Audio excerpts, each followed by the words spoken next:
پیغمبر بزرگوار گفتن هر شخصیتی که این 6 روزه ماه شوال روزه بگیره هر یک روزش ثواب 2 ماهه را داره. کسی این 6 روز روزه گرفت گویا تمام سالش روزه دار گذرانده است.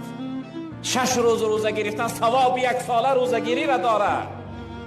اما امروز مردم ما، مسلمان ما بچنان غلام و بنده نفس شده است که امروز میگه من طاقت ندارم. سبحان الله، طاقت بندگی خدا را نداره، طاقت 8 ساعت و 10 ساعت در دنیا کار کردن نداره، اما طاقت بندگی خدا را نداره.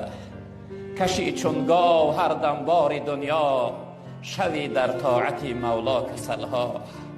به نزدی هر طعام پهلوانی، به وقتی بندگی رنگی زنانی. روی صحرا به عزم بیل دسته، به مسجد می شود پایت شکسته. برادری بزرگوار،